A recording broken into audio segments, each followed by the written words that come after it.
Every other player on the pitch shares the game. The goalkeeper owns it alone, and that one fact changes everything about how they think, how they cope, and what they're actually made of mentally. So this video is about the psychology behind the goalkeeper position. Most people think it's just about reflexes and shot stopping, but the real story is what's happening inside their head. And once you understand it, you'll never watch a goalkeeper the same way again.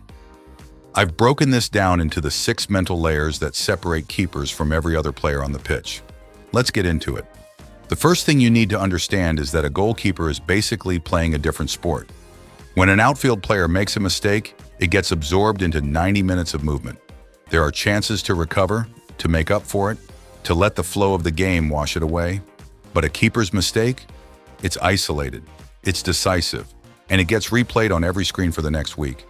They live with this brutal asymmetry where they get blamed completely for goals, but barely get credit for saves.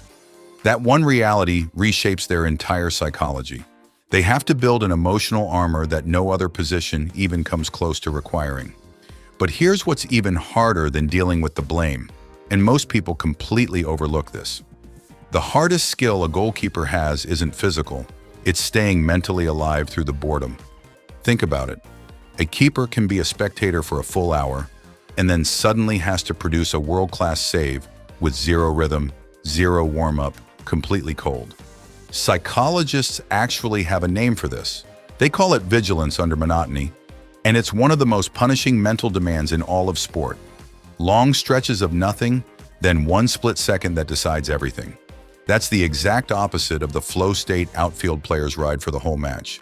The great keepers master this art of being instantly ready after doing nothing for ages, and that alone takes years to develop. So you'd think that when a keeper is under siege, facing shot after shot, that's when the stress peaks, right?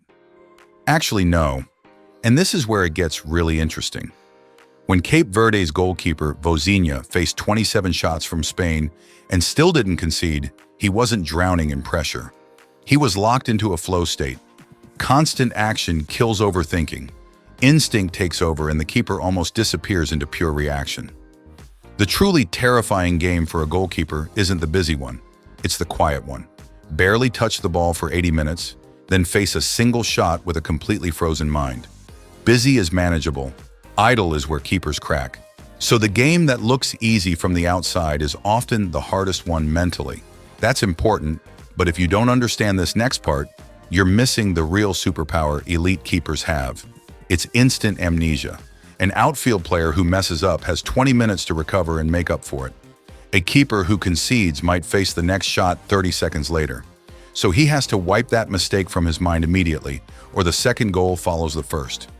Elite keepers train a specific cognitive skill for this: emotional compartmentalization, the ability to reset to zero in seconds, not in minutes, seconds.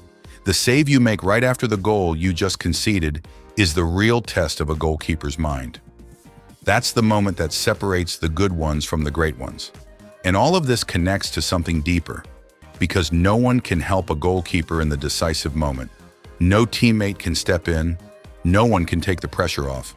They develop this extreme self-reliance. They generate their own composure instead of feeding off the crowd or their teammates the way outfield players do.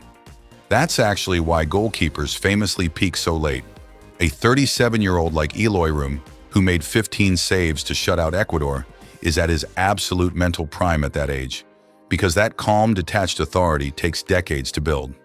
The body fades, but the mind sharpens.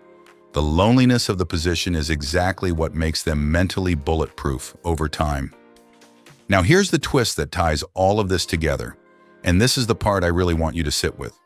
A goalkeeper's psychology is contagious, but it works backwards through the team. A calm, commanding keeper lowers the anxiety of every single defender in front of him. A panicky one infects the whole back line.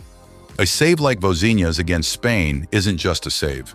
It's a psychological signal to 10 teammates and an entire nation. We're safe, believe. The loneliest player on the pitch is secretly the emotional anchor for everyone else. He stands alone so the rest don't have to. So if you've been watching keepers and only thinking about the saves, you've been missing half the story. The mental architecture behind that position is genuinely one of the most fascinating things in football.